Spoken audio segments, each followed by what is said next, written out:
নাইরা মামনি যেহেতু অনেক ছোট, যার কারণে আমার শখের ছাদে যে গাছগুলো লাগিয়েছিলাম, এই যে পুঁই শাক লাগিয়েছি, মেহেদি গাছ, তারপরে ওইদিকে আরো অনেক গাছ আছে, মানে ফলের গাছ, মানে পেয়ারার গাছ আছে, মালটার গাছ আছে।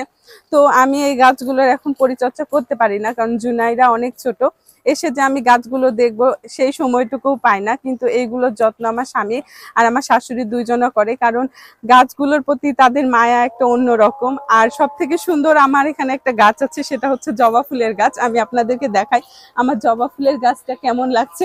অনেকগুলো ফুল ফুটে আছে, কি দারুণ লাগছে দেখতে। যেহেতু আজকে আমি 8তলা দেখার জন্য আসছিলাম, যে ছাদে একটু উঠি, ওই বাড়িতে যাইতে পারছি না, এখান থেকে আব্বু আম্মুর সাথে একটু দেখা করি। আব্বু আম্মুর সাথে দেখা করা হয়ে গেল আমার শ্বশুর বাড়ির ছাদ থেকে।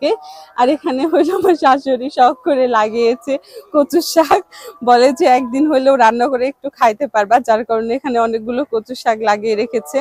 ড্রাগন ফলের গাছ আছে, আছে এখানে মেহেদি গাছ। মেহেদি গাছ দুইটা আছে আমার। মেহেদি গাছগুলো তো আমার অনেক শখের, মানে এগুলো আমি নিজে হাতে লাগিয়েছি। আর সত্যি কথা বলতে কি, এত তাড়াতাড়ি মেহেদি গাছগুলো এত সুন্দর বড় হবে আমি এটা কল্পনা তো মানে করতে পারিনি, কারণ গাছগুলো অনেক ছোট ছিল।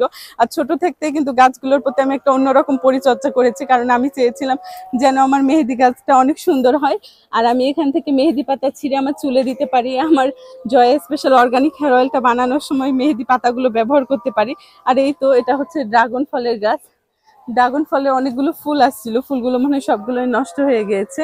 আর আমাদের ছাদে কিন্তু আরো একটা গাছ আছে, যেটা আমার জিদানের জন্য লাগানো হয়েছে। এটা হচ্ছে সাজনে গাছ, মানে সাজনে ডাঁটাটা জিদান খাইতে অনেক বেশি পছন্দ করে, এই জন্য ছাদে লাগিয়েছিলাম। 2 দিন রান্না করে খাওয়া হয়েছে। মানে ছাদে এত ছোট গাছ, তারপরেও কিন্তু অনেকগুলো সাজনে ডাঁটা ধরেছিল। আর এখানে আছে আমার স্বামীর একটা শখের গাছ, এটা হচ্ছে আঙ্গুর ফলের গাছ। আঙ্গুর ফল মানে আমার স্বামী চেয়েছিল যে মানে একটা গাছ লাগাবো, সেখান থেকে বাড়িতেই আমরা সবাই মিলে এখান থেকে আঙ্গুর খাইতে পারবো অল্প হলেও। তো 2 বছর কিন্তু আঙ্গুরও ধরেছিল। আর এই তো এটা হচ্ছে তুলসী গাছ। তুলসী গাছটা হতে অনেক সুন্দর হয়েছে, মানে বৃষ্টি হচ্ছে যার কারণে গাছগুলো দেখতে আরো বেশি সুন্দর লাগছে। অ্যালোভেরা গাছ আছে এখানে, এটা মিষ্টি কদুর গাছ।